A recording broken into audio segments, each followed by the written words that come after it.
বেলেগ ধৰণৰ কাৰুকাৰ্য এয়া চাওক এখন ঘৰৰ দৰ্জাৰ ৱাল চাওক কিমান বহল লগতে এয়া চাওক এইটো পাতি হয় এইটো শিলৰ এইটো আপোনাৰ 200 বছৰ 300 বছৰ 400 বছৰলৈকে একো নহয় কি হয় আপোনালোকেও কৰিব পাৰিব ইয়াৰ পৰা কিনিব পাৰিব বহুত সস্তা হয় কি ৰেট আছে কি কথা কি বতা সকলোখিনি জানিবলৈ ভিডিঅ'টো একদম শেষলৈকে চাওক তেতিয়া গম পাব চাওক ইটা का क्या रेट है 1000 का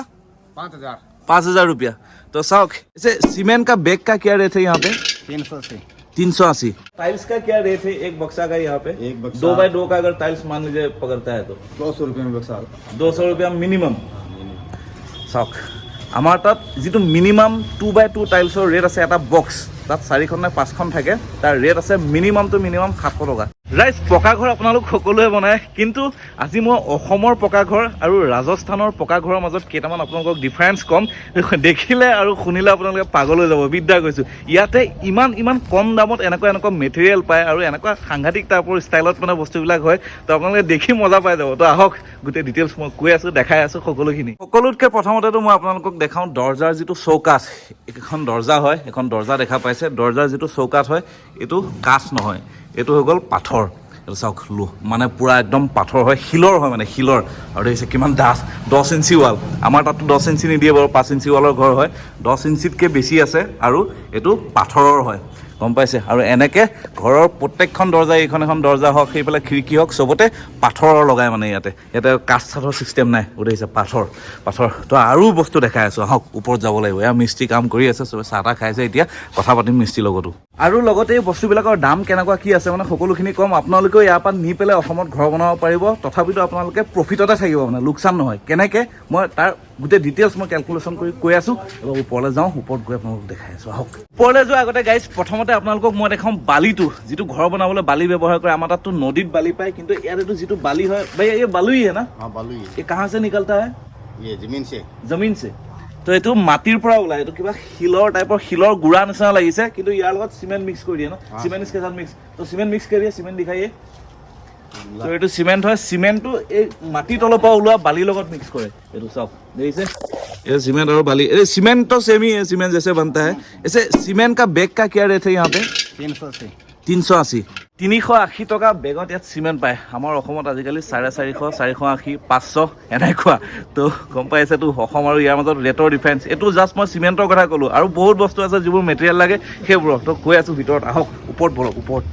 ওপৰলৈ আৰু এইবোৰ ইটাই হয় দিয়ক ইটা আমাৰ তাৰ যি ইটা সেয়া ইটা ছেম হয় কিন্তু भैया ईटा का क्या रेट है 1000 का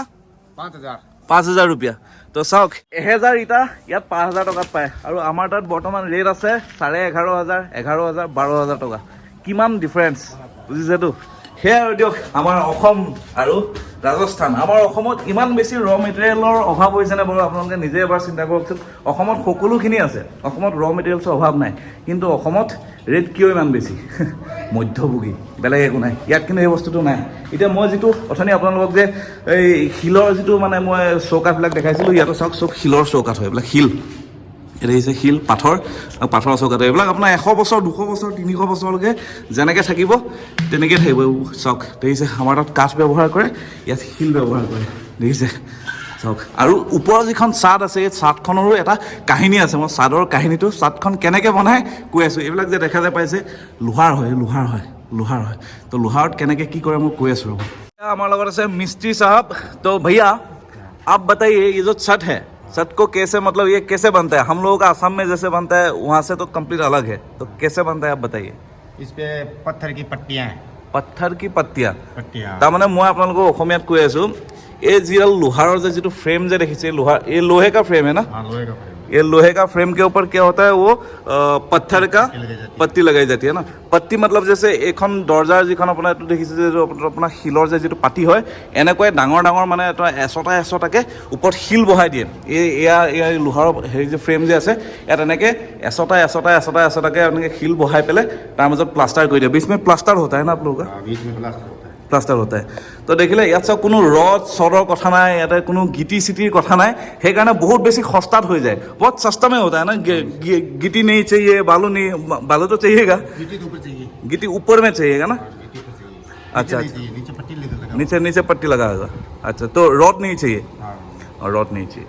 মানে ইয়াতে যিটো আপোনাৰ শিলবিলাক যে লগাইছে যে ৰাজস্থানৰ শিলটো বহুত বেছি সস্তা এতিয়া এই যিখন দৰ্জাৰ যিখন ফ্ৰেম যে আছে আমাৰ তাত যদি কাঠ কিনিব যায় ভাল চেগুন বা শাল যদি কিনিব যায় 1700-1800 2000 টকালৈকে কেবি পৰি যায় তো এটা এনেকৈ দৰ্জা এটা ফ্ৰেমত প্ৰায় 1 কেবি 1.5 কেবি কাঠ আপোনাৰ খায় আপোনালোকে জানে তো 1 কেবি 1.5 কেবি কাঠত আপোনাৰ ইয়াতে যিমান পইচা লাগি ফিনিচিঙলৈকে হয় তো এখন পাৰ্টি ভাই এই পাৰ্টি का फ्रेम का कितना रेट पड़े 2-2.5 रुपये 2-2.5 তো 2-2.5 টকাত এখন দৰ্জা এনেকৈ হৈ যায় আমাৰ তাত কাঠ আনি মিস্ত্ৰীক দি ফিনিচিং কৰি ফিটিং কৰালে প্ৰায় 4,000 4,500 5,000 টকা খৰচা পৰে ইয়াত বহুত বেছি সস্তাত মানে এনেকুৱা বস্তুবিলাক পায় ইয়াৰ উপৰি টাইলছৰ মই ৰেট আপোনালোকক কৈ আছোঁ শুনি মাথা আপোনালোকক ঘূৰাই যাব টাইলছৰ কি ৰেট আছে ইয়াতে চাওক এই ভিডিঅ'টোত মই আপোনালোকক জাষ্ট এটা ডিফাৰেঞ্চ মানে কম্পেৰিজনটো আপোনালোকক দেখাই আছোঁ যে আমাৰ অসমত ঘৰ বনালে কেনেকুৱা হয় আৰু ৰাজস্থানৰ ঘৰৰ মাজত কেনেকুৱা কি ডিফাৰেঞ্চ আছে বেলেগ ইয়াতে আপোনালোকে বিচাৰিব একো নালাগে জাষ্ট বস্তুটো মই যেনেধৰণে আপোনালোকক বুজাবলৈ চেষ্টা কৰিছোঁ তেনেধৰণে আপোনালোকে চাওক মানে বেলেগ একো নুবুজিব দিয়ক বাকী বাথৰুম চাথৰুম এইফালে বনাইছে কিন্তু তাতো সেই একেই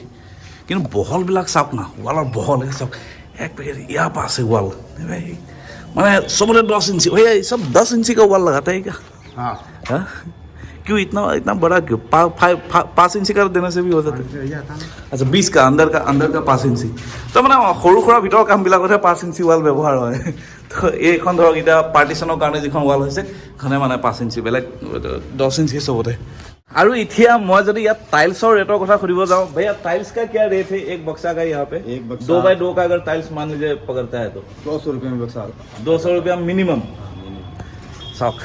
আমাৰ তাত যিটো মিনিমাম 2x2 টাইলছৰ ৰেট আছে এটা বক্স তাত 4খন নে 5খন থাকে তাৰ ৰেট আছে মিনিমাম 700 টকা মানে 600 টকা 650 টকা 700 টকাৰ পৰা আৰম্ভ হয় আৰু ইয়াত 150-200 টকাতে পায় মিস্ত্ৰীয়েতো 200 টকা বুলি কৈছে কিন্তু 150 টকাৰ পৰা আৰম্ভ হয় তো টাইলছ বা মাৰ্বল যি আছে এইবোৰ ৰাজস্থান বা গুজৰাট ছাইডৰ পৰা আমাৰ তালৈ যায় সেইকাৰণে হয়তো ৰেটটো বেছি হ'ব পাৰে কিন্তু ইয়াত চাওক কিমান বেছি ডিফাৰেঞ্চ প্ৰায় 4 গুণ 5 গুণ ডিফাৰেঞ্চ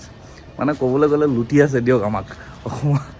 ৰাজস্থানৰ পৰা গৈ আমাক ভাল লুটন দি আছে 700 টকা পেকেট আৰু ইয়াত যিটো বস্তুৰ দাম 150 টকা বুজি পাইছে আৰু তাৰ উপৰি ইয়াতে মাৰ্বলটো বহুত বেছি সস্তাত পায় মানে মাকৰানা বুলি এটা জেগা আছে মানে ৰাজস্থানত টাইলছৰ মানে মাৰ্বলৰ গোটেই প্ৰডাকশ্যনটো মানে গোটেই অল অভাৰ ইণ্ডিয়াত অকল সেই মাকৰানাতে হয় তো ইয়াতে সেইকাৰণে মাৰ্বলৰ দামো বহুত বেছি সস্তা একদম পানীৰ দামত মানে ইয়াতে মাৰ্বল পায়ে চাওক মাৰ্বল কেনেকৈ পৰি আছে ইয়াতে চব টুকুৰা টুকুৰি হৈ আছে এইবিলাক চব মাৰ্বল লৈছে মাৰ্বলবোৰ ওপৰত লগাই আছে আৰু তো ইয়াতে চব সেই টুকুৰা টুকুৰি মানে সেই আৰু মাৰ্বল চব সস্তা মানে ইয়াতে ইমান বেছি মানে ৰেট চেট নাই মানে সেইকাৰণে এতিয়া যিটো ঘৰ যেনেকুৱা টাইপৰ ঘৰ মানে ইয়াতে যিটো ঘৰ আমাৰ তাত বনাবলৈ প্ৰায় 1 কোটি টকা লাগিব ইয়াত প্ৰায় 50 লাখ টকাত হৈ যায় মানে বুজি পাইছে এতিয়া আপোনালোকে যদি ভাবে মোৰ কেনেকৈ লাভ হ'ব মানে এই মইতো ৰাজস্থানৰ কথা কৈ আছোঁ আপুনি আছে অসমত বহি পেলাই এতিয়া মোৰ কেনেকৈ লাভ হ'ব বুলি যদি ভাবে আপোনালোকে কথাটো এনেকুৱা মানে আপুনি ধৰক এটা বিল্ডিং বনাই আছে 2 তলা বা 3 তলা বিল্ডিং বনাই আছে গোটেই বিল্ডিংটোৰ কাৰণে আপোনাক মাৰ্বল লগা হৈ গ'ল গোটেই মাৰ্বলখিনি আপুনি ইয়াৰ পৰা অৰ্ডাৰ কৰক আপোনাৰ ঘৰ গৈ পোৱালে আপুনি যদি 10 লাখ টকাৰ মাৰ্বল কিনে আপোনাৰ প্ৰায় 3 লাখ 4 লাখ টকা আপোনাৰ বাচি যাব আৰু গাড়ী ভাড়া কিমান 50,000 মান টকা ল'ব আপোনাৰ মোটামুটি আপোনাৰ 3 লাখ 2.5 লাখ টকা আপোনাৰ বাচি যাব এনেকৈ আপুনি প্ৰফিট কৰিব পাৰে বা আপোনাক টাইলছ লাগিলে গোটেই ঘৰৰ কাৰণে গোটেই টাইলছটো আপুনি অৰ্ডাৰ কৰি ইয়াৰ পৰা লৈ যাওক মিনিমাম আপোনাৰ 3 লাখ টকা আপোনাৰ বাচাটো মানে একদম 200% গ্যাৰাণ্টি মানে গাড়ী ভাড়া চাৰা দি মেলি লৈও বুজি পাইছে তো এনেকুৱা টাইপৰ যদি কৰিব পাৰে মোৰ ভাল এনেকৈ নিনিয়ে ইয়াৰ পৰা নিনিয়েতো আমাৰ তাৰ গোটেই বিজনেছ চলি আছে না সেয়া দিয়ক তো এটা জাষ্ট আপোনালোকক ইনফৰ্মেশ্যন দিবৰ কাৰণে ভিডিঅ'টো বনালোঁ যদি ভিডিঅ'টো ভাল পালে তেনেহ'লে শ্বেয়াৰ কৰি দিয়ক আৰু চেনেলটো যদি নতুনকৈ চাই তেনেহ'লে ছাবস্ক্ৰাইব কৰি দিয়ক লগতে বেল আইকনটো দিবলৈ নাপাহৰিব আৰু যদি ফেচবুকত চাই তেনেহ'লে ফ'ল' কৰি দিয়ক ওপৰত ফ'ল' বাটনটো আছে ফ'ল' কৰি দিয়ক ঠিক আছে তো ৰাজস্থানৰ পৰা আৰু যদি পাৰোঁ সুবিধা পাওঁ তেতিয়া ভাল ভিডিঅ' দিবৰ কাৰণে চেষ্টা কৰিম দিয়ক নহ'লে আৰু ডাইৰেক্ট গৈ একেবাৰে অসমত লগ পাম হ'ব ঠিক আছে আজিলৈ